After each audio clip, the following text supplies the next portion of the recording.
The following interview was recorded on May 11th, 2024. During this time, Rio Grande do Sul, the state where the Royal We is from, was suffering with terrible floods.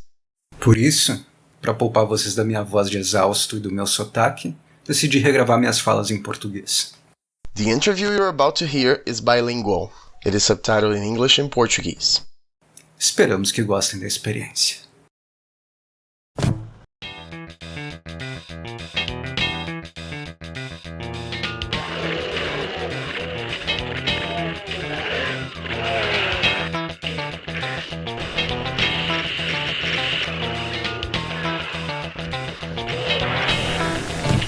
I'm not just an AI. Oh my god, Tá acontecendo. My house is in turmoil. We're getting ready to move, so everything's packed up. And you may hear workers drilling and doing things, but hopefully there won't be a loud banging. How would you like us to refer to you, Mr. Peterson, Sandy? Which is best? Sandy is just fine. I view myself as a fan of games just like you guys. I'm lucky enough that my job is in fact to create games, but that's, and that's awesome. But it doesn't mean I'm at a different level of, fandom. I probably like the same kind of things you guys like. In fact, the games I do I design games that I want to play that aren't available otherwise, so that I'll have them to play. So I'm just kind of like feeding my addiction. That's really nice. That's really nice. Mas vamos nos apresentar então. Na realidade, em primeiro lugar, eu gostaria de agradecer ao senhor por estar cedendo seu tempo para ter essa conversa com a gente. Eu sou o The Royal We, mas se preferir pode me chamar de João Gustavo também.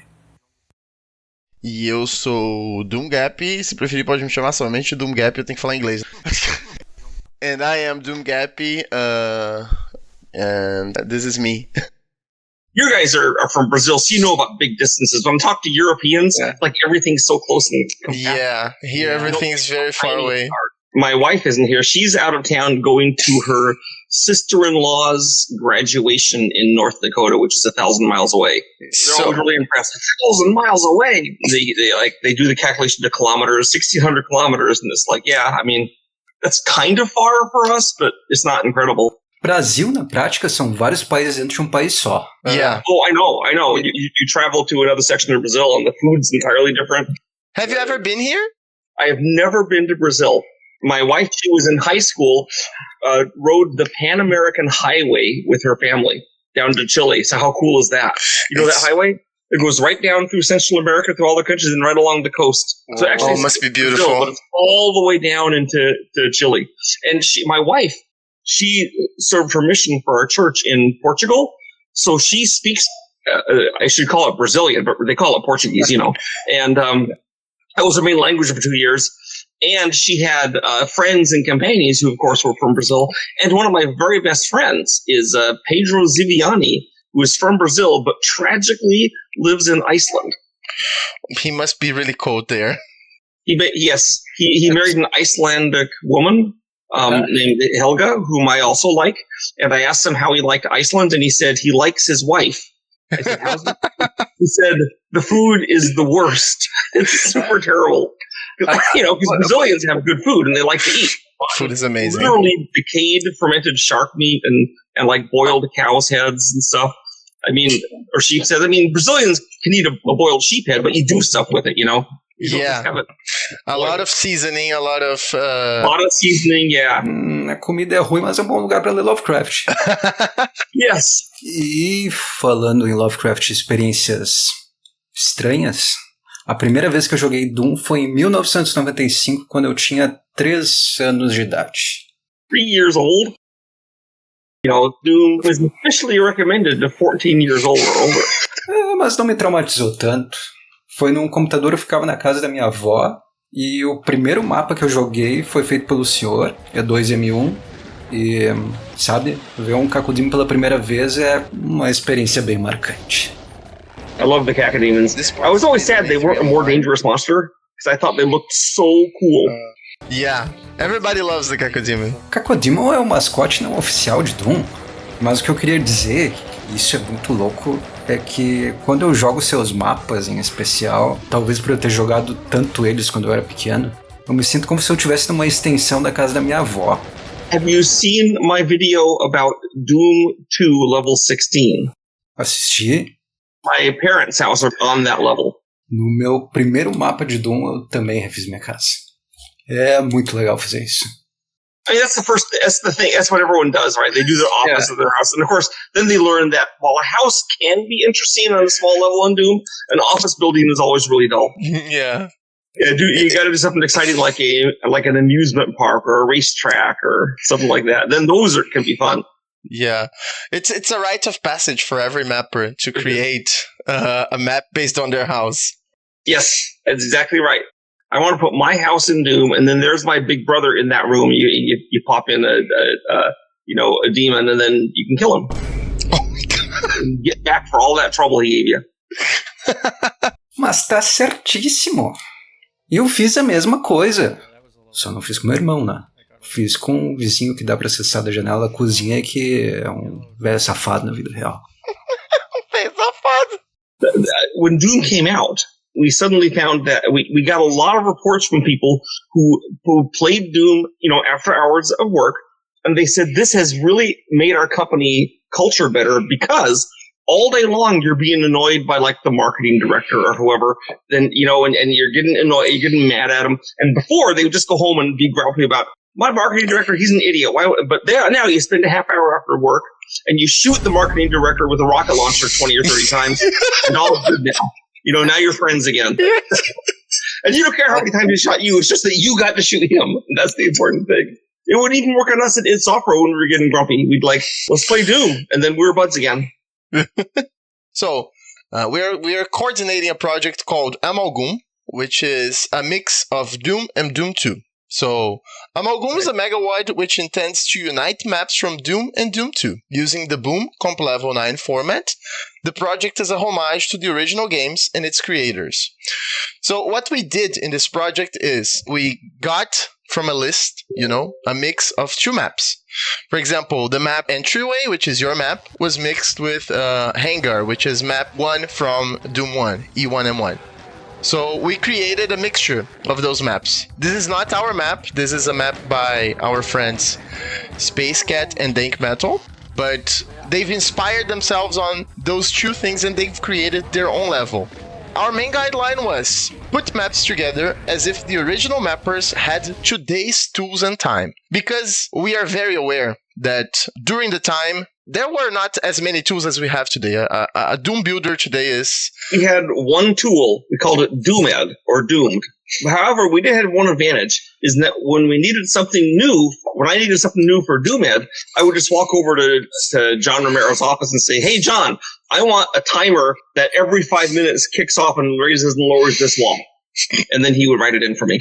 I guess you guys can do that too with WADs. It's a bit more complex. We have some formats now, but they allow for a lot of freedom. We can do like pseudo scripting in some levels, and we did for this project. Mm-hmm. And I had the honor of doing map 27, Monster Condo, the one with the door that closes in the beginning. Oh, yeah. Yes.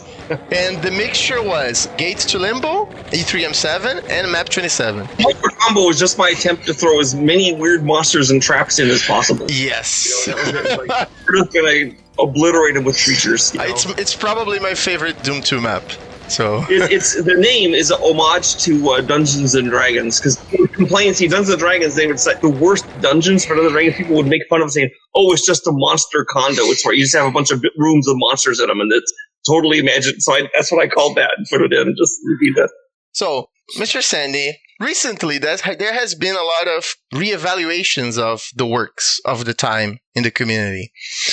I wanted to ask if you are aware that your work has been valued more and more in the Doom community. If you know that people are... I am somewhat aware. I've seen some videos online saying, "Hey, Sandy Peterson's maps are actually pretty good," and other people have been talking about that. So I know I always had some fans. I mean, the complaint I usually got was that my maps weren't as attractive as John Romero's, or are not always as good for multiplayer, but I think they actually are pretty good for multiplayer. So I'm happy to see that that some people at least are seeing what I was trying to do. But the real secret is that it's better if you have designers that have wildly different approaches to doing the games, because that way you don't get tired of the same approach every time. It's always something new.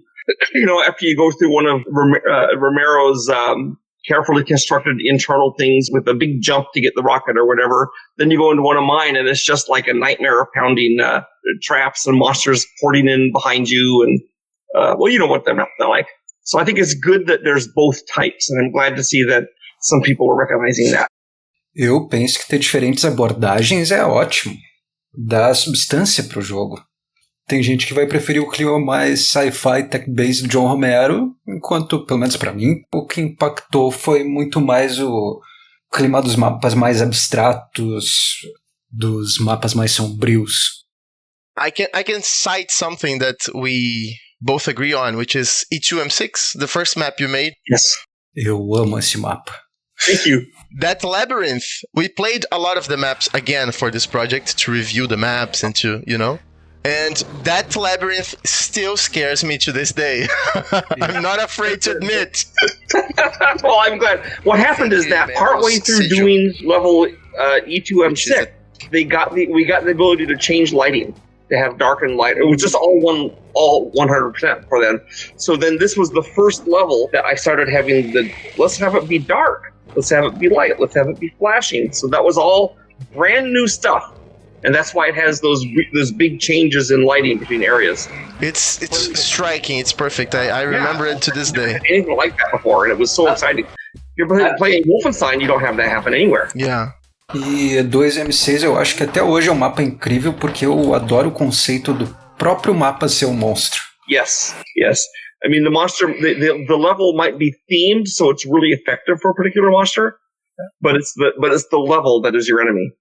And the level should have a personality, so that you're playing it and you go, oh yeah, this level, I know how this one works.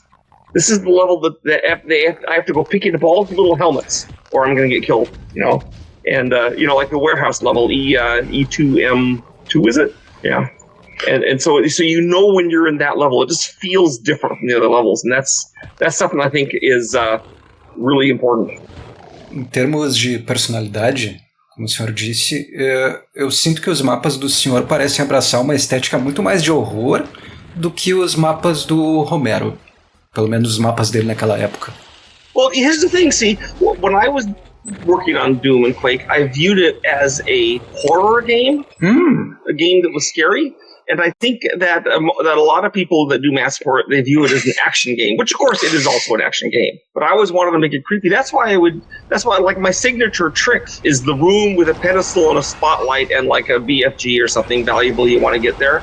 And so as soon as you pick that up, all hell's going to break loose. But you have to go get it. Something terrible is going to happen. I like to have that ominous pause. There's not something yet, but in a minute, something really bad's going to be there. You don't know where it's coming from. So I was trying to make a horror game. There's demons, there's monsters. Yeah, you can shoot them, but I was thinking it was like, the movie Aliens or Phantasm 2, and not like just a pure combat movie.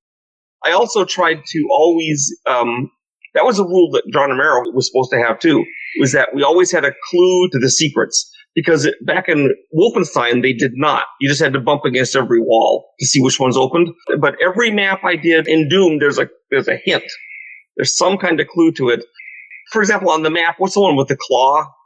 Oh yeah, that's Slough of Despair. So that map, for example, there's a secret door that you can only see by looking on the auto map, where you see the arrow pointing to it. That's cool. Tem também a setinha famosa do mapa 3 de Doom 2. The little arrow, the classic arrow. The famous arrow that everyone complains about. Yeah. But it leads to the exit. What's wrong with the arrow? I put the arrow in because the first time American Beginning and Sean Green played the downtown level, they complained they didn't know where to go. So I said, "Here, go here. This is a good place to go." You don't have to go there, but it's a possible thing. And then, of course, people didn't like the arrow. Yeah. Don't follow it. You don't like the arrow? Don't follow it. It was there so that Sean Green and American McGee would have a starting point. It's unfair criticism because at the time, it was what could have been done. People now, they give you these run-throughs and say, do this, then do this, then do this. But of course, when we played it, we didn't do it in that order. We just did whatever we wanted to do, you know? Yeah, you were building the guidelines. Yeah. Also, that was the first level that was buildings like that, like a skyscrapers. And then like I got so much grief on that. Like, this is so slow and chunky. You see all these things, you're bad, Sandy. And then, of course, John Romero looks at that and says, I love that. So he did his outdoor level, which was even more slow and chunky than mine. But did he get blamed for it? No, only I did. So, in your video, Stealing Ideas, you comment that you always try to put things you like in the games you make. Did you purposefully introduce any cosmic horror elements in Doom? E só para esclarecer para quem estiver ouvindo e não sabe o que é, o horror cósmico é um conceito que é comumente associado ao Lovecraft e é a premissa de que a nossa percepção, o nosso conhecimento são falhos, que eles são limitados e que, por isso, quando a gente está diante de algo que é desconhecido, a gente tem uma sensação de fragilidade, de ansiedade. So I did digital games from 1988 to 2012. And I tried to sneak something in from Lovecraft in every single game. But in Doom, and more so Quake, I was able to get a lot more. You shaped the development of Quake a lot more, right? Like, because of the theme? Yes, I did less levels as a percentage. Even in Doom, a lot of the monsters were done by the time I got there, but not all of them. And I had to name them. I named all the levels. I helped to calculate how much damage the weapons should do. I did a lot of that kind of like behind the wall sort of stuff. It was all being playtest, so it wasn't just me saying, oh, shotguns will do this much damage. It was a combination of trying different things. But I did all the game designery stuff. And you got to remember that when I started working on Doom, the concept of a level designer didn't exist. There was just designers. So I was just a designer, so I designed levels. That's what we did for this. And so later on, level design became an actual separate job description. And I don't think I'm fit to be a level designer now, because a level designer now has to be really good at scripting. He's got to be really good at art and layout and architecture. And I only had these things from experience. You know, I wasn't trained in it. I mean, when I worked on Ensemble Studios, the Age of Empires series, I was a designer, but I didn't do the levels. We had level designers for the levels, and I would craft the campaign and tell them what the levels were going to be about in each campaign. Eu imagino que dentro da ID, a gurizada na época foi uma espécie de primeira turma de alunos do senhor, até porque o senhor depois deu aulas de design, não foi? Well, yes, I taught level designers and also artists and programmers for 2 years at a school here in Texas, at the college. They were graduate students. They were working to get their master's degree, most of them. And I don't even have a master's degree. So, but in fact, the college was concerned about that, and they said, "You don't have a master's degree." I said, "No, I don't have it. You don't have a degree in designing games." I said, "Who would teach me?" Yes. College degree, there was no game design, and now like I can go and learn from someone who knows less about game design than me to get a degree. But I thought that was stupid. Eu não sei se o senhor precisaria de um diploma depois de ter criado Doom, que simplesmente virou o conceito de design de jogos de cabeça para baixo. Doom did two things. One of the things was actually less major, which is that it founded first-person shooter. In theory, you could claim that like Wolfenstein kind of did that, but not really. You know, Doom was the first one. And the second thing it did, while there was a few people who could play by modem before then, Doom was the first game that everyone played on a network. Everyone played against each other. You know, and it made that so important that now every game almost has to have a head-to-head element or a cooperative, because it's just so important. And we only threw that in at the last minute because we thought it was fun. We thought nobody would use that because nobody had played games head-to-head very much. I had done the first real-time strategy game, Command HQ, with Daniel Mutton. And this game had, it was modem, right, 1992, and you're going head-to-head and fighting strategy. And Dan said 65% of people have modems, so they'll be able to play it. But then nobody figured it out when we played it. It was too hard. So Doom came out, and I talked to the other guys that did, and I said, I think no one's ever going to play it head-to-head. Not very many. But let's leave it in because it's fun for us, and some people might like it. And then that's what made it take off. Yeah. Boy, was I wrong. Yeah. Sometimes even the wisest make mistakes. Well, But it was a happy mistake, you know? You left in the multiplayer. Yeah. It was not a mistake, but a wrong prediction. You thought it was not going to take off, and it was like huge. And it drove it. But it looked great even without the head-to-head. I remember I had been laid off from Microprose because Microprose was collapsing under the weight of its contradictions. It was disastrously stupid.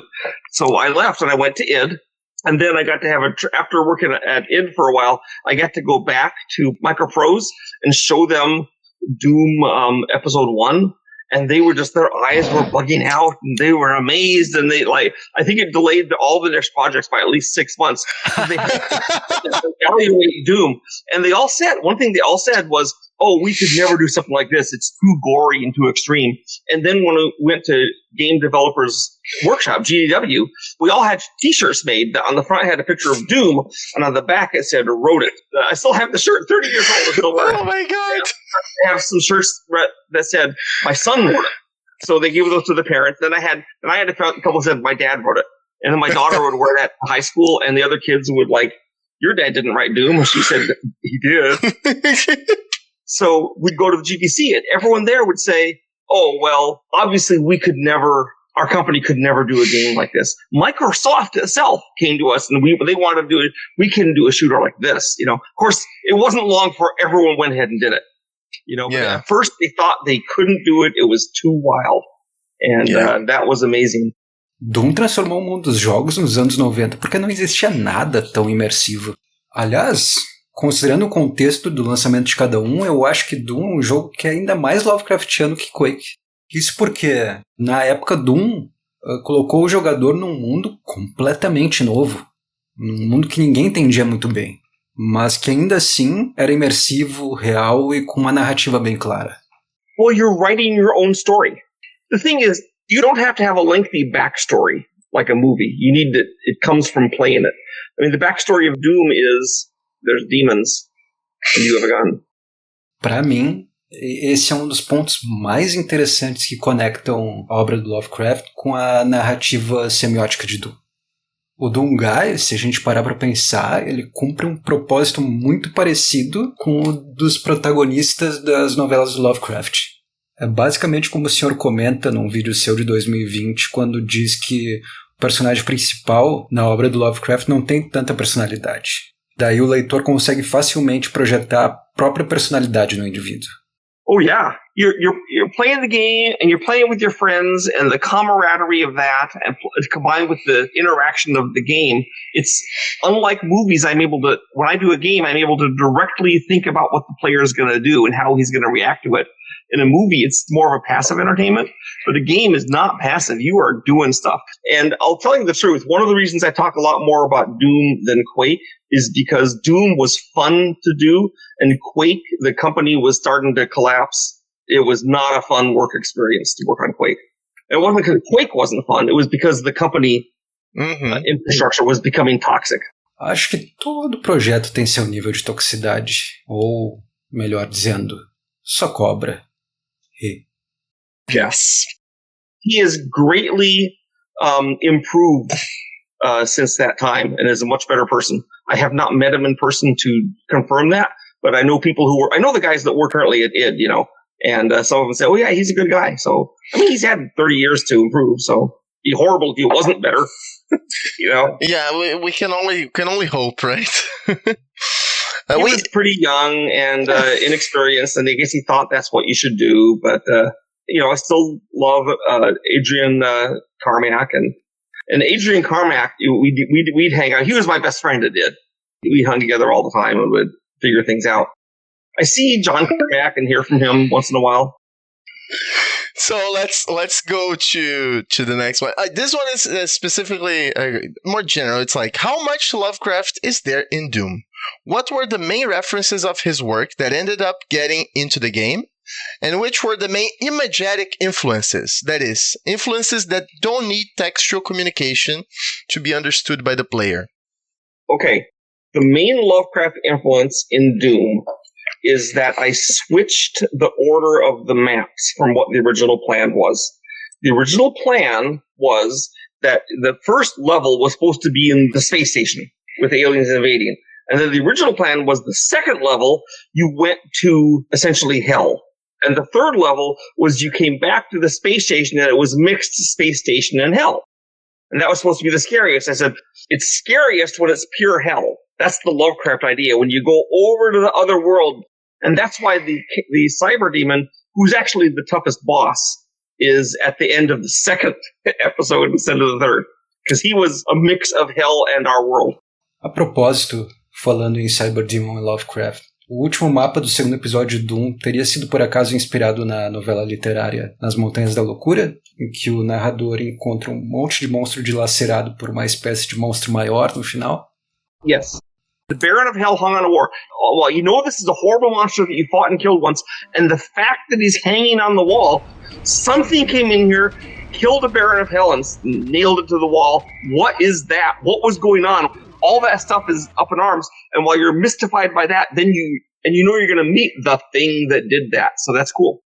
And John Carmack hated the Cyber Demon so much. It's because the Cyber Demon is not symmetrical. And so it had twice as many frames of animation as every other creature. Plus it was huge, so it was this giant hit on the memory. And that's all he cared about, was the hit on the memory. And then there was like the ultimate horror at the end of episode 3, which is the Spider Mastermind. Maior terror da Spider Mastermind é conseguir encaixar ela dentro do mapa. It's huge. You gotta have the whole level kind of built around it. And it causes a lot of infighting. Because it shoots that gun, and every monster in the level is angry at it right away. So you have to really plan around the Spider Mastermind. But in Doom, the main influences were Lovecraft has a lot of stories where there's things from other dimensions or other universes or other parts of the universe that are coming and invading Earth. And that was what Doom had in spades, and I love that. So I fully embraced that. Doom parece ter absorvido Lovecraft por duas vias diferentes. A primeira foi mais indireta pelos membros da ID quando começaram a fazer Doom, quando eles se inspiraram em filmes e jogos e beberam de fontes de horror cósmico. E a segunda via, direta, foi quando o senhor chegou, ou seja, o próprio... Sandy of Cthulhu. Sandy of Cthulhu. So, in a way, Lovecraftian elements were already present because even though the id guys probably were not as aware as you, who is a person who studies and who reads a lot of Lovecraft, they were also influenced by horror movies and other... and they had a good feel for it. So I will say, when I brought horror movies into the id thing to watch after hours, they were like, a lot of them didn't want to see, they were like too scary. I remember I showed the movie Dead Alive, and John Romero, a few minutes into that movie, he was running out to the bathroom and throwing up. I'm like, that's too much for me. So I was more heavy into horror movies. But they knew about them, and they liked them. They loved aliens. And the thing is, it's not so much that I sat back and thought, how can I put Lovecraft into Doom? It was more, I'm doing Doom, and then I get an idea, and this would work, and it would be Lovecraftian. I'd have a window into the other realm, like I do in some of the levels. You know, where you see something bad going on and you're not quite there. And they also had the idea that the outside was always bad. You know, it was more dangerous when you were outside under the open sky. And of course, that was helped by the fact that I had these great sky boxes that, for the time. You know, now, of course, fabulously better sky boxes. But at the time, those were pretty cutting edge. And it was just like going out to this big red sky looming down. And I thought the terror of that's a Lovecraftian terror to me. That's the thing, when you're laying your back, out camping, and you look up at the sky and it goes on forever and there's stars and you feel like you're about to fall up into it, that's a Lovecraft moment for everybody you can share. The next question is actually about that, so the interview is going great. Okay. How much influence did you have in the textures and skyboxes of Doom? Did you suggest colors and textures, for example? Royal has written this question. He said... I'm going to confess straight up that I had never even heard of skyboxes. I was amazed by the skybox and how good it was, and that 100% of the credit for the skyboxes and what they look like goes to Adrian Carmack and, to a lesser extent, Kevin Cloud. Adrian was a brilliant artist. He's one of the best artists, maybe the best artist I've ever worked with. he got the creepy mode of making things scary. You know how Doom's monsters are so disgusting because they're not just monsters like with scales and stuff. They look like meat, like flesh. Até as árvores que ele desenhou parecem meio monstruosas. The tree, I remember that tree. Adrian Carmack drew that tree, and then it was like so hard to fit into levels. Like, where was there going to be a tree on the level? But... Sim. Mas eu quero dizer que, mesmo sendo árvores, elas também têm um aspecto de carne, que nem os monstros. And they look naked. You can almost smell them. That's all Adrian. He was so good at that. He just was an incredible artist out of the blue. And I've worked with a lot of good artists, but Adrian is the one. He really got it. And he did those skyboxes, and I never had a cause to complain. I said, these are amazing skyboxes. I did suggest one skybox to him to be used maybe on a single level, but we never did it. And the idea was that it would look like the sky, okay, with the sun in it. But the sun, instead of being the sun, when you looked, you realized it was an eye. You're gonna love what we have in store. I had a whole new texture for that skybox. So, this is so crazy. Oh my god. Oh, is that what you did? That's cool. Very good. But did you have any influence on the textures? Oh yeah, all the time. I would talk about the textures with them. So I need a texture to do this. I need a texture to do that. But a lot of it was more Adrian than those guys. Adrian would sit back in his office and he would put out textures. And what really happened, it wasn't so much that I sat down and said, I want a texture of the face of a Baron of Hell. It was like Adrian knew what I wanted and I knew what he liked. And then he'd do some textures and I would say, oh, this is good, but what about this? And then it was all joint. But most of it was Adrian for the art. And he saw what things I used on the levels. And he made more of those. Oh. The textures I was using, he'd make them, and I would just go nuts with them. So very organic. Like on his own, he was doing the little sprites of like heads on a pole and that kind of thing, just to see if somebody would use them. And then I used them because I wanted to decorate my maps and have them look scary. And John Carmack would throw a few in, but mostly he was worried about the layout, the actual architecture. Até hoje, minha textura preferida é a das carinhas, as funny faces. Oh yeah, I put it everywhere, you know. Like, nobody wanted to use it except me. And then I think finally John Romero started to use it too because he saw how effective it was used properly. But at first they were like, what did you do this for, Adrian? This is terrible. But, you know, John Romero, he was worried about how the game would flow. He did a lot more multiplayer than I did. Mm-hmm. And I was always looking at the movement of the... I know that multiplayer is like a huge selling point for the game, but I also knew that the first time anyone played it was probably going to be single player. And they wanted to see the maps, and I wanted that to be fun. And that's why I have so many maps that are just a trick. Like, for example, the secret levels in Doom 1. The secret level, the third thing, where it looks like you're in the start level again. This is the start level, what the heck? And then at the end, it all falls apart, and you run through and the whole level caves in on you. I thought, I really liked making that, you know? So in Doom 2, John Carmack said, I want the secret level to be Wolfenstein. And the second secret level, we're going to have two secret levels, is you get to it the same way that you do in Wolfenstein at the same place.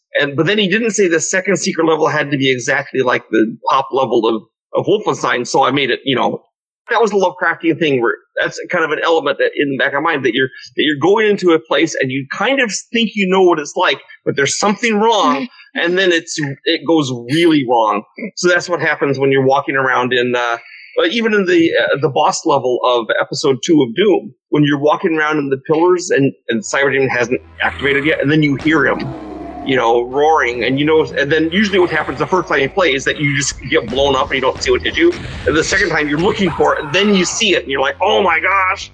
And that's what made him the very best boss up to then in a video game. I think since he's been surpassed a couple times, but he was pretty impressive at the time. Yeah. He was an amazing boss. Ainda sobre as texturas, uma experiência muito legal que eu já fiz foi trocar as texturas do primeiro mapa, E1M1, que é todo tech-base, por texturas de inferno. Eu não mudei nada na arquitetura. O resultado ficou muito feio, ficou horrível. Oh! Yes, you have to have levels that work for it.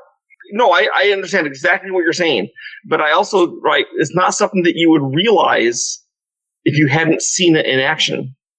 Yeah. Just think, well, I could use any texture on these. And in fact, that's a thing we had, because early on in the game, we only had a few textures, and one of the textures we had, the very first texture that was made for the game was the polished steel. And so what was happening is that Tom Hall was doing, he wanted to do a whole level, so he'd do a whole level, and it was all the polished steel texture. It was like a blank canvas for you. Yeah, but then as a result, the other guys got really down on the polished steel. They said, "Oh, that's a bad texture." I said, "It's not a bad texture. It just shouldn't be all the walls. You should be like for runners in the side of a door or something." Yes, very good. Besides what we've talked about, were there any other works of art, like books, movies, that inspired you to create the elements of Doom? Yeah, we would. I was really interested in Hieronymus Bosch's paintings and other artists like that. We also did a lot with architecture. We'd look at images of medieval cathedrals and stuff and look how they're laid out. And we'd do things that were kind of laid out like that. Well, and it wasn't just that. For example, there's that one level, the one that if you look at its lungs and the stomach and guts. 13M4. M4, yeah. But that was I'm making it like I'm making your client and you start at the butt, right? And you're going up through it up to the gullet. I probably have never noticed this, and I'm having like an epiphany. I'm going to look at this level. You know, right? The royal we. You know what I'm talking about. There's the lungs. The thing is, of course, you don't really, at the time you just like, this is all creepy and icky and kind of organic. Then when you get through and you look at the map, you're like, oh my gosh, I'm inside a giant monster. Wow, that's crazy. Nosso projeto E3M4 foi misturado com o mapa 24, The Chasm. Foi feito pela Pink Kitty Rose, e é um dos mapas mais bonitos. I think I remember the map now, but... You're not saying that E3M4 is one of the most beautiful maps. That's a hideous map.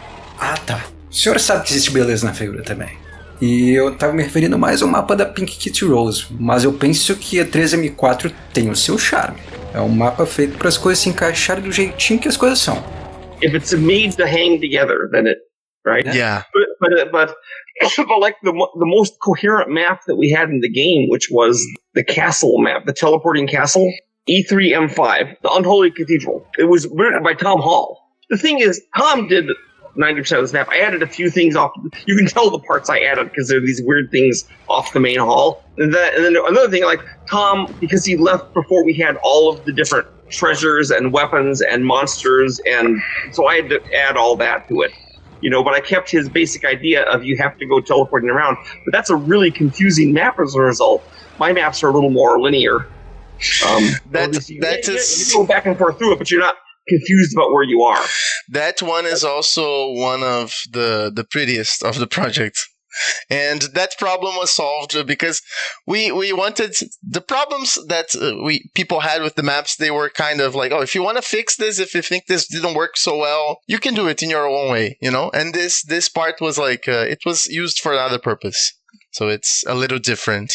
He wasn't able to get all. I mean, I had to texture most of it because he didn't have all the textures. He had some of them. The part that is most identical to Tom is if you go into the map, that big central 4-point cross-shaped hall, that is 99% Tom.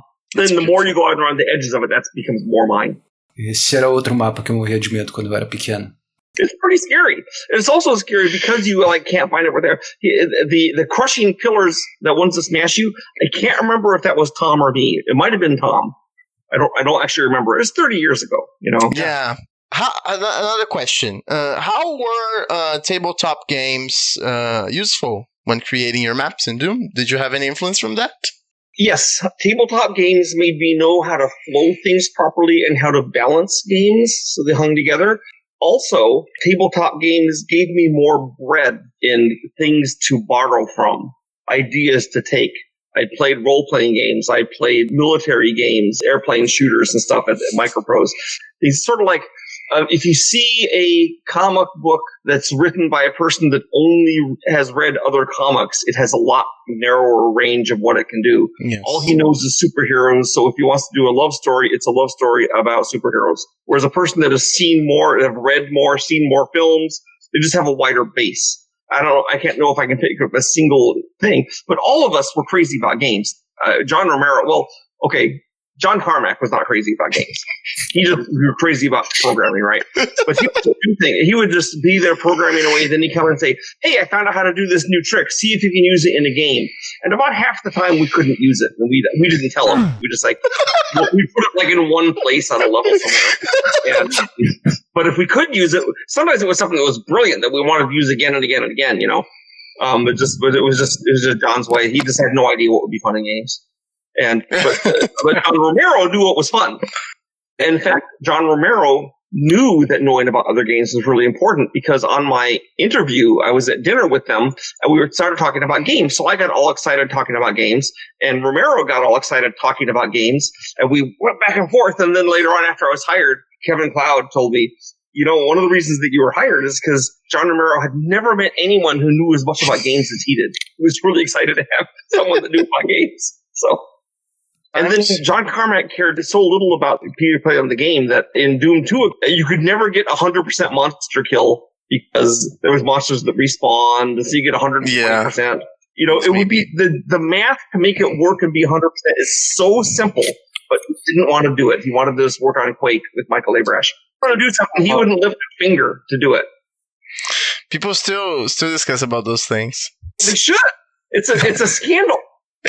And he wouldn't do that. Mas do que o John Carmack fez, quais mecânicas de jogos o senhor acha que ficaram legais?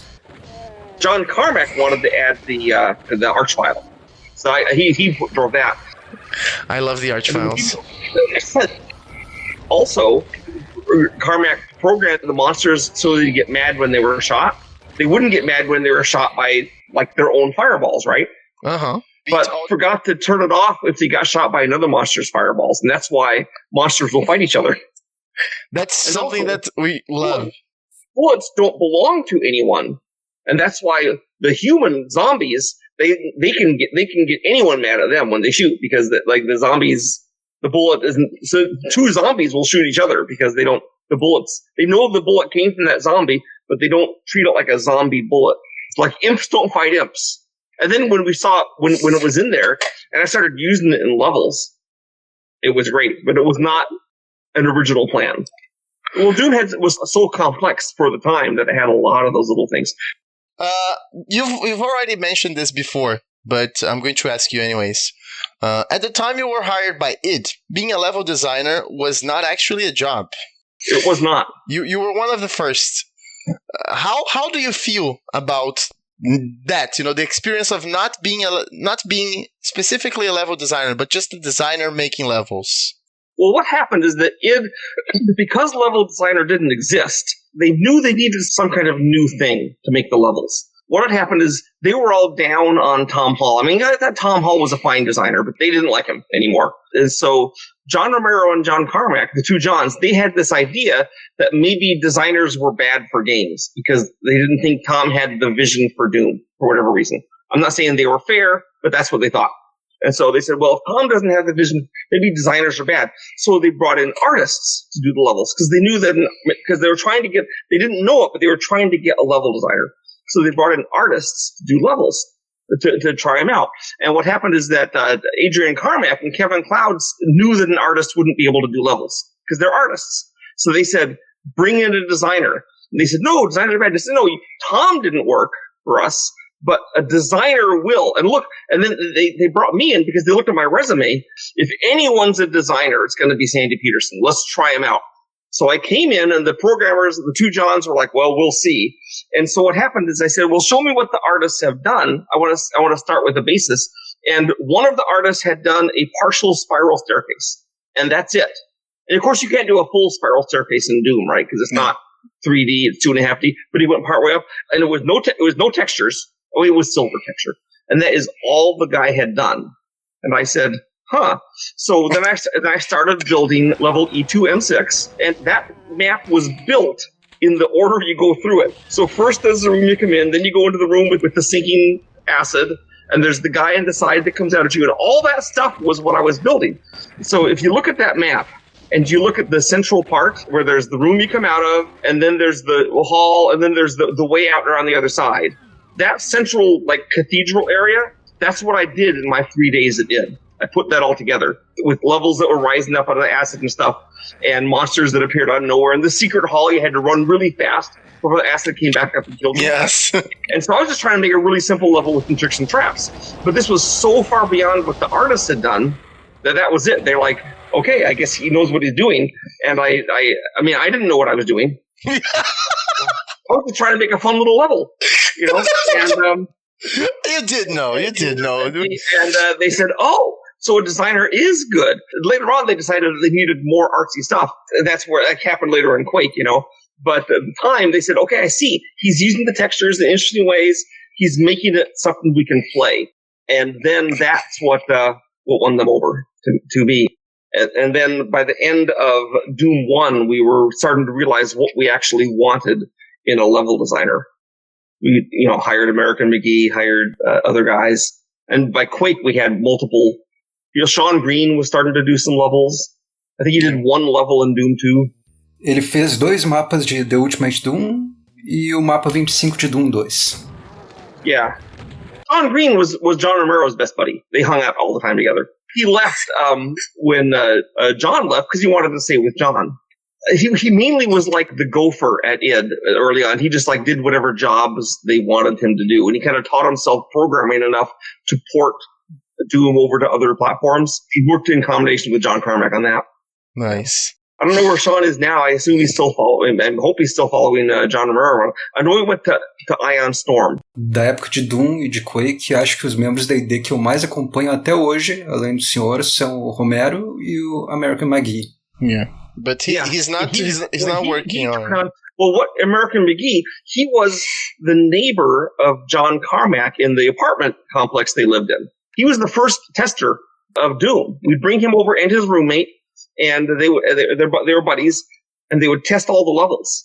And so I would watch them play and figure out how to make the game better by seeing what they did. And they were really good at it. And then he and his friend had a falling out over a girl of all things, right? And then American McGee joined the company, and John Carmack said, "Let's hire American. He knows his stuff," and he did know his stuff. He was an excellent designer. Nowadays, I don't think he's working on the games industry anymore. I think he's doing... American? He has a line of plushies, I think. Eu gosto muito do jogo de Alice no País das Maravilhas que ele fez. Yes, he made Alice in Wonderland, and he didn't do any of the... He had the idea behind that, but he didn't do any of the real design on it. That was all done by Rogue Software, who lived in the same building, worked in the same building as id Software. They're still my friends. I talk to them all the time. And so American... I don't know if he's still in China, but he was in China for quite a while. Até onde eu sei, ele ainda tá na China. E eu lembro de ter lido alguma entrevista em que ele disse que ele não queria o nome dele no título da Alice. EA put it on. And of course, EA then betrayed Rogue Software. What they did was they owed, of course, the Alice game did great. And by the way, American McGee, talking to him, he told me specifically that he didn't want his name on it. But, development companies like Rogue live hand to mouth. They live for their next deposit of money. So when they finished doing American McGee's Alice and they delivered it, then, of course, they're supposed to get the rest of the pay. And what happened is EA withheld payment illegally. Oh. And so Rogue tried to do something about it, but instead of being able to do something about it, they went bankrupt. And so EA didn't have to pay them the last payment and then never had to pay them any royalties. And so it was outright extortion. Anything bad you've heard about Electronic Arts is true. They are the absolute worst. Pra mim, a EA parece uma espécie de McDonald's, fast food do mundo dos videogames. McDonald's at least provides a standard product that you can enjoy, and it doesn't kill other companies that it competes with. Enfim, o American McGee parece que é dos membros da ID com histórias mais absurdas. Do you think it was as absurd as working with Trent Reznor on the Quake soundtrack? Everyone was super excited about it, but I was this guy, I was 35 or 40, and I had no idea who Trent Reznor was. So I wasn't as excited. So he'd come by, "Oh, hi," and I'd shake his hand. He was a really nice guy. He seems to be very cool. Yeah, he was pretty cool. And he's proven it. Like when Johnny Cash did his version of Hurt, and then Trent said, "That's his song now. He did better than me." That's a lot of rock stars wouldn't say that, but he did. I think I'm on the record as when American McGee went to him out to dinner, and I didn't because I had a family thing to go to. Then someone put PCP in American McGee's drink, and he got really sick. And we think it might have been the drummer from Pantera, but we don't know for sure. So it wasn't Trent, though. That's a scoop. Because some of the Pantera guys were there too. That's who we think it was. We don't know. He just got sick and went home, and they found out he had PCP. And maybe it was one of the Gophers. We don't know for sure who did it. All we know is for sure it was not Trent. Because I don't know if Trent did drugs, but he was not doing them on his trip to Dallas at all. You got to go to the shows? No. He just came to our office because he was doing the music for Oh, okay, I see. Yeah, I don't know. I don't think he had a show going on. He just flew in and met with us for a weekend and hung out and went to dinner. That's something that I can't wrap my head around it. You know, I mean, that's why there's the nail gun in Quake. You know, yeah. Right. So yeah, but I can't wrap my head around how you're talking so casually about Trent Reznor visiting the office. Like I didn't know how big a deal it was at the time. I didn't know enough to be starstruck. I see he's just some guy that does music that I don't listen to. Anyways, in many interviews, Sandy, you've commented that some of your maps and some of the things you create, they originate from nightmares you had. Yes. This is the royal question. He tried to do that for some of the maps in the project. Do you have anything to say about the world of dreams? Okay, so I really like horror movies. I'm a fan of Zé de Caixão, for example, the pretty much the only Brazilian horror character. Yes, we wanted to ask you about it. Yeah, I know. I totally know about him. He got his movies. I think he's a really weird guy, but that's okay. Lovecraft is really weird too. So I see a lot of horror movies. I read a lot of horror stories. I do other things too, but there's a lot of horror. And so probably as a side effect of that, I have a lot of nightmares. And when I'm having the nightmares, it's not fun. But when I wake up, I'm like, that was a cool nightmare. It's just, how can I work with that? I remember a lot of my dreams and I will write them down quite frequently. So I'll have quite specific dreams. For example, the chasm map 24, I think it is. Yeah. That is direct from a nightmare. Now, of course, in the dream, it was walkways, but I can't have walkways in Doom. Yeah. And another thing is, everyone does this thing where, like, when you work on something for a long time, then you start having dreams about it. So I would start dreaming about Quake and Doom. Sometimes I'd be doing levels, I'd be playing levels, and I'd do things in the levels that when I woke up, I'd remember, say, oh, I want to put that in. So one of the levels, I'm not sure where I put this. I'm pretty sure somewhere. I was in the dream, and I was running through one of my Doom levels in the dream. I was a character in the game running through it, being scared of the monsters. And the monsters weren't Doom monsters. They were different monsters. There was like this elephant-shaped thing with a distorted monster that was, its trunk ended in a big spiked ball that was swinging around. All things I've never seen in Doom. But I'm running from, so I go to this one place, and there was this lava pit and a bridge over it. So I ran on the bridge over there was like 2 levels. I ran up the bridge to go over the lava pit. And then I went up the level and the monster is still chasing me. So I come back to the lava pit and the bridge is gone. And I had to jump. And it was harder. And I realized that the reason in the dream, I realized the reason it was harder the second time through was because the level's designer, who was me, Sandy Peterson, had realized it was too easy to have a bridge. So he'd taken it out. So the bad guy in the dream was me, making the map harder for me playing in the map. So that was like a really weird, wait, if I'm designing the map, why am I here? That's when I woke up. But then later on, I can't remember where I did it, but I wanted to have a place where there was a bridge, and then the bridge later on went away the second time. I think it's in E3M1. Could be an E3M1. But okay. Yes, really good. Really, really good. There's another question about Royal's father, because this is also a good question to stop talking about Doom so much. So, Royal's father, he's a big fan of Age of Empires 2, and he still plays the game to this day. E joga a versão de 99 ainda, com o primeiro pacote de expansão instalado.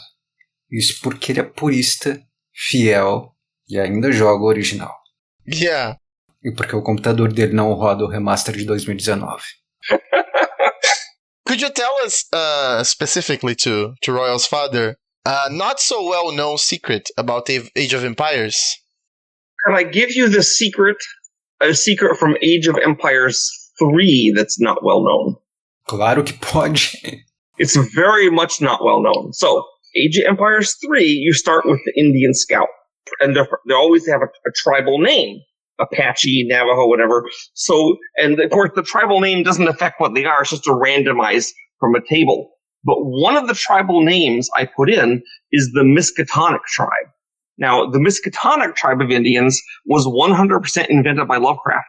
So I put this in, and Greg Street is like, he's like, look at, he got the Miskatonic Scout, and he's like, what's this guy? I said, he's a Miskatonic Indian. And he said, I've been reading all these books about Indian tribes. I don't remember the Miskatonic tribe.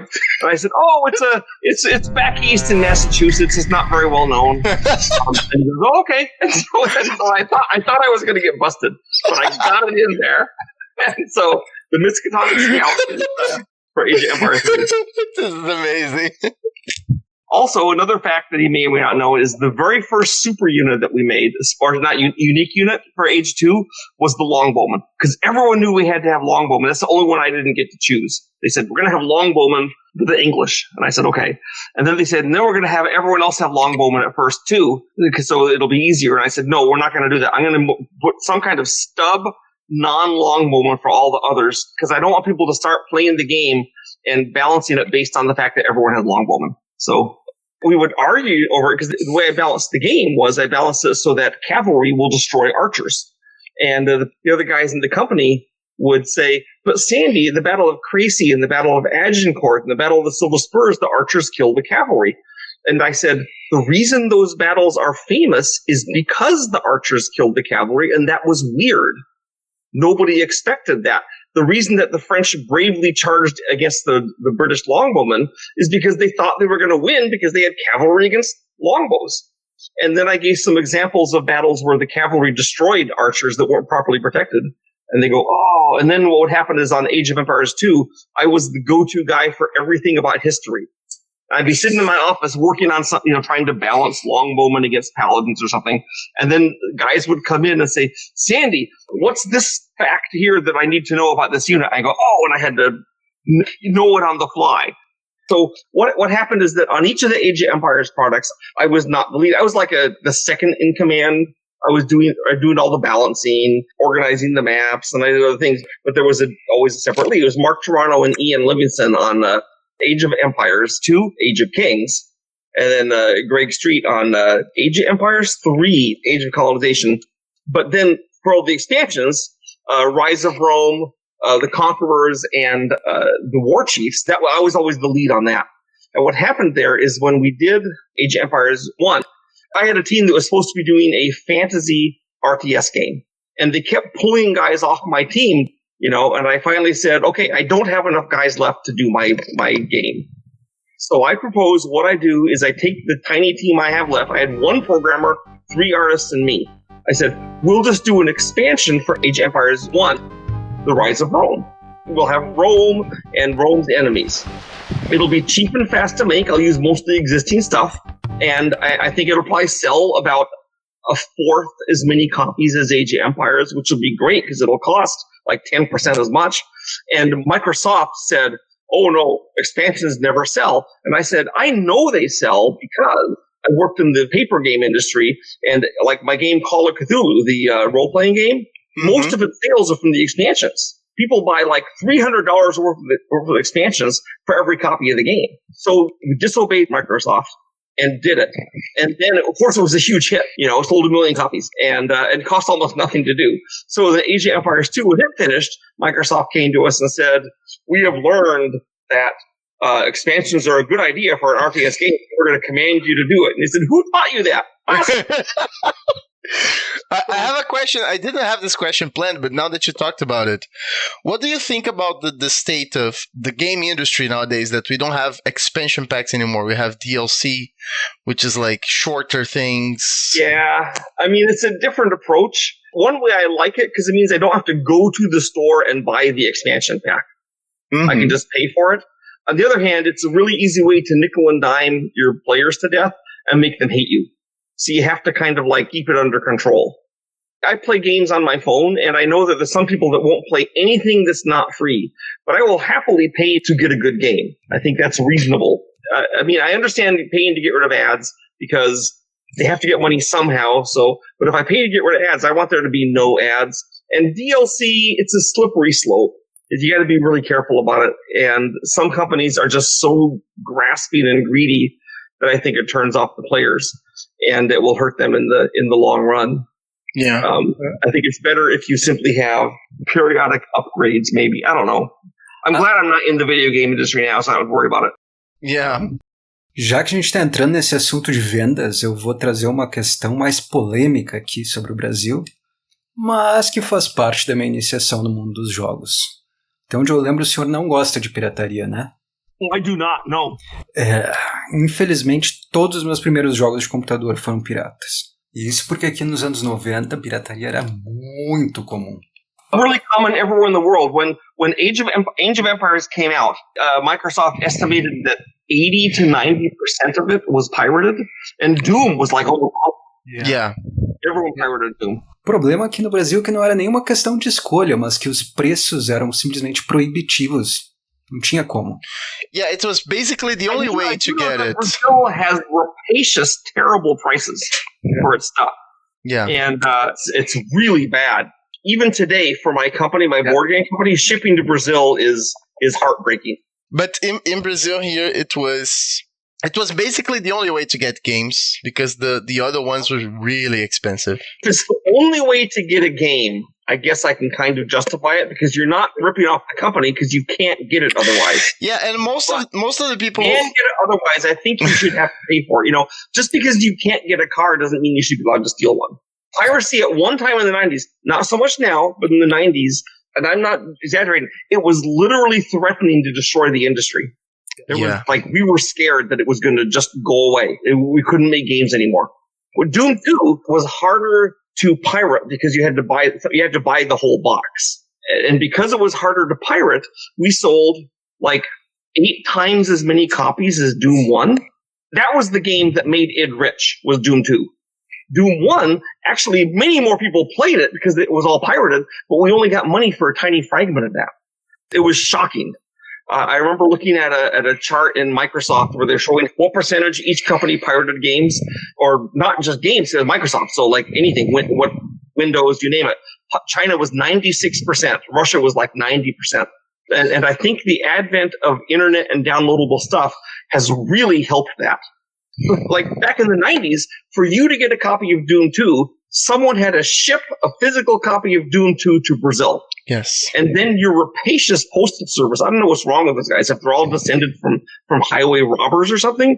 But the fact that, as I understand it, talking to other Brazilians, each post office gets to pick for itself what the import price is on something. So when I ship my board games, often they'll say, well, this is a $200 game, so the import duty is $200 too. And we're like, yeah, the taxes here are crazy. Oh, and sometimes the guy would say, oh, it's only $5. It just depended on where you lived in Brazil, who your post worker was. And I understand that Brazil was a nightmare in the 90s, and I'm not going to say that if you can't get it any other way, you shouldn't do it. But there was a lot of people in the 90s that were pirating games that did not have to. Definitivamente era exceção aqui. Só para ter uma ideia de como era nos anos 90, aqui onde eu moro tinha nos jornais lista de jogos em anúncios que tu podia ligar pro cara, escolher os jogos e ele vinha de moto entregar na tua casa. O Brasil era um faroeste. Also, I think there was not a big industry here at the time. Nowadays, as you said, with internet, you can have like the presence of the company in Brazil. And nowadays, more people buy original products than in the time. Well, ever since like 1980, what we've had is this cycle in the game industry where you have small independent groups come out and they do a game. And then they get big, and then they get either bought by a publisher or they become their own publisher and become a giant slow group, which is a huge team that is like a dinosaur and can barely do new things. And then while they're trying to do things their same old way, you have another small group over here evolving to like eat the eggs of the dinosaur and become the new guy. And you have this constant, like I remember id Software saying, "Oh, you have to be this giant. You have to have all." Our team wasn't giant. We had like 15 guys at the top or something. But we started with just 5, so it was a fair number. And we're saying this is the right way to do it. And then some guy in Croatia comes out with Serious Sam and blew us away. And we're like, okay, I guess you don't have to have a thing as big as us, you know. And so this ongoing cycle would be repeated. And I think it's still going on even today. I remember in the early 2000s, it was like, okay, now you have to have a big company to make a game because everything has to be big. It's got to be World of Warcraft or Age of Empires or big. And then the phone company, the iPhone app started coming out with, again, a little guy doing the game. And you're like, yeah. So the cycle continues. I think it's a healthy cycle for the industry. Mas, sabe, minha história envolvendo pirataria teve um final feliz. Lá por 2005, 2006, eu encontrei numa loja caixas de Quake e de Age 2 originais. E eu finalmente comprei. Bought it! Eram jogos que já eram meio antigos pra época, então eles eram difíceis de encontrar em mídia física, mas eu encontrei. Tudo em inglês com manual em português. I want you to know that my game Call of Cthulhu is in Portuguese too, also. And I wrote a special introduction and a special adventure just for Brazil. Really? Well, I hope someday to go to Brazil. I'm very excited to visit it. Oh, please. I just have never gotten invited. If you know of a convention or anything. We have there is Brazil Game Show. It's like but that's a video game thing. When I attend conventions, I do good. I deliver for the convention. I give seminars. I talk to people. I'm constantly making sure everyone knows that I make an impact on the convention. But I would love to go. I will let you know that my fee for coming to a convention is always the same. It is that they also bring my wife. Oh! And that she gets to go too. She has never been here. She has only been in Portugal. She has been in Portugal. She was raised in Chile until she was 11 years old.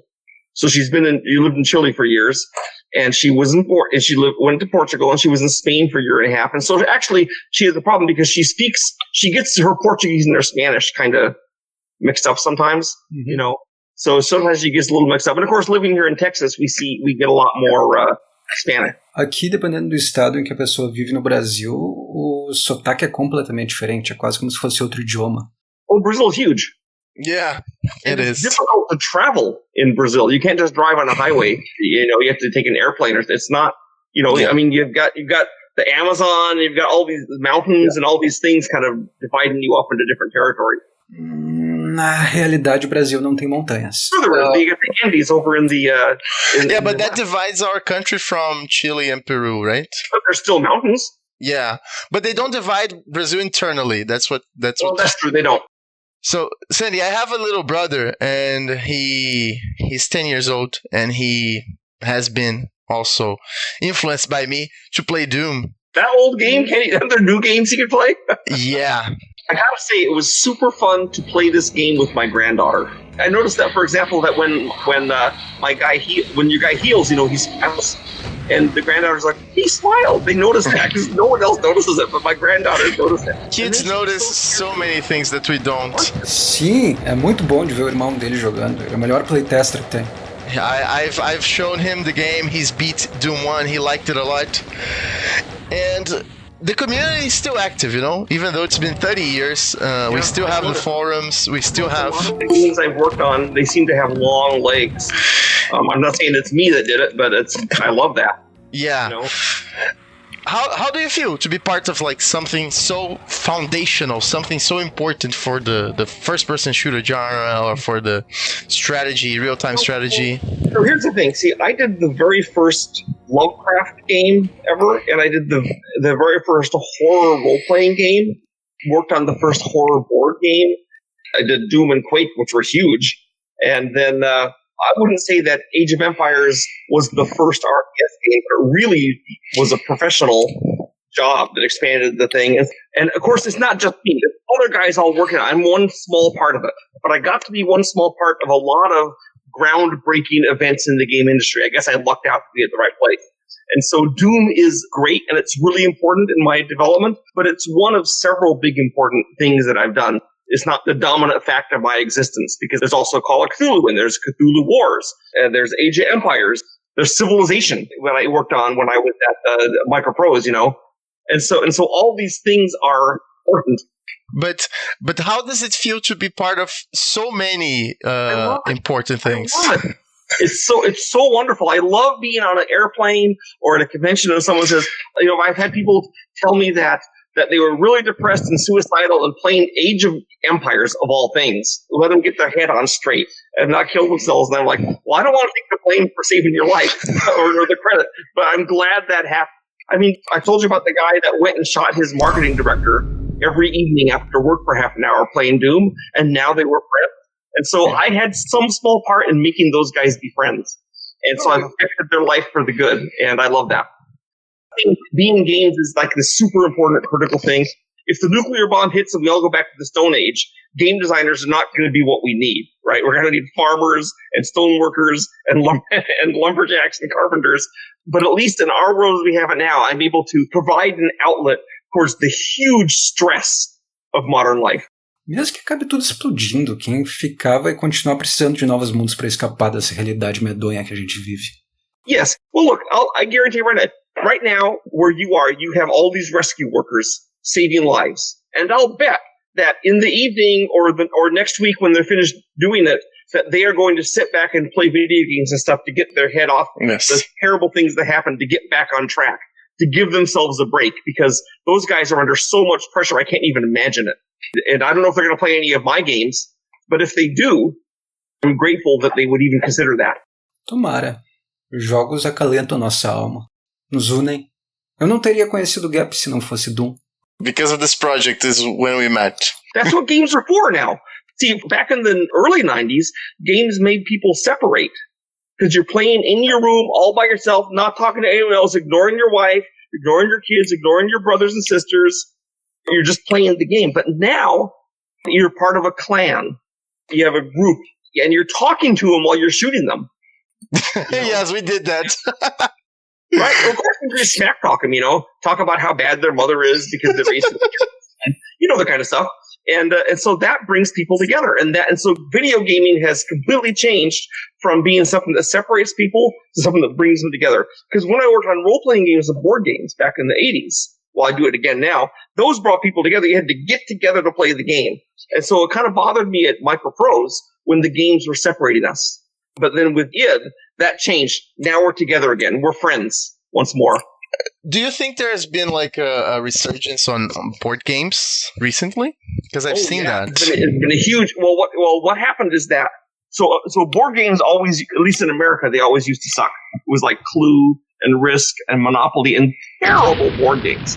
And then during the 1980s in Europe, mostly Germany, but also France, they started developing a new type of board game.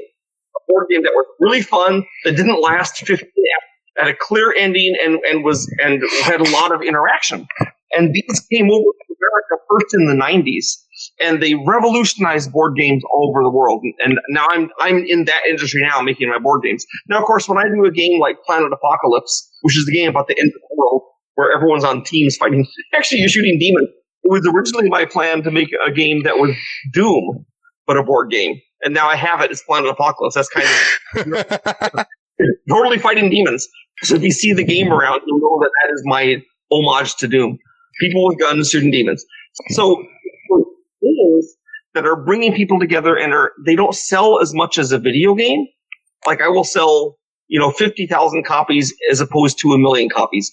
But all the money goes to my tiny company.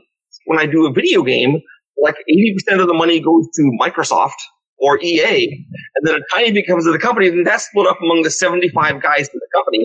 So I might get a bonus of $20,000. So I actually get personally much more empowered by doing the tabletop board game. And if I ever come to Brazil, remind me to bring along Planet Apocalypse. You can play the board game version of Doom. Please, that would be fantastic. And you're probably going to lose the first time you play it. It's a tough game. Eu morro com prazer. I will gladly die. You ever come to America? Everything's on me. You stay at my house. Oh my God, I can't believe it. I'm moving out of Texas in a couple of weeks. I'm going to be in Utah, which is actually better because the weather's better and we have beautiful scenery. So if you come to America and you come to Utah, I will treat you to things, and I will take you to I'll let you swim in the Great Salt Lake if you want. Check out. You don't have mountains where you are in Brazil, so you can come see the mountains. Opa, quero conhecer as montanhas, sim. Well, I really appreciate this. Thank you very, very, very, very much. Well, how about if you guys can call again maybe next year or whenever you want to, when I'm more settled than in this messed up house and there's no longer a disaster killing people in southern Brazil, we can have a more content and calm time. Ok. Para concluir, então, muito obrigado. Muito obrigado por tudo. Para mim, essa entrevista fecha círculo da minha vida que começou lá na minha infância. I am happy to have been a tiny part of your life. Pequena? Sandy, não seja modesto. O senhor não foi uma parte pequena da minha vida. Doom, Quake, Age... Todas essas obras cumpriram algo muito maior que o objetivo delas. São obras que hoje fazem parte daquilo que eu fui e do que eu sou. São só jogos? São. Mas são jogos que me aproximaram de pessoas que são muito especiais para mim. São jogos que me fizeram querer ir atrás não só de mais jogos, mas também de filmes, de músicas, de livros. São jogos que me apresentaram conceitos novos, mundos novos. A participação do senhor na minha vida não acabou quando eu fui devorado pela primeira vez pelo Cacodemon quando eu tinha 3 anos de idade. A participação do senhor ecoou e continua ecoando até hoje. E eu sou muito, muito grato por isso. Muito obrigado. Muito obrigado. Thank you very much. Muito obrigado to you guys. I'm sure my accent is the worst, but my wife would know how to do it. She has a really good accent. There's no problem. Yeah. Okay, well, take care, and I hope to see you again. Okay, bye-bye. Thank you very much.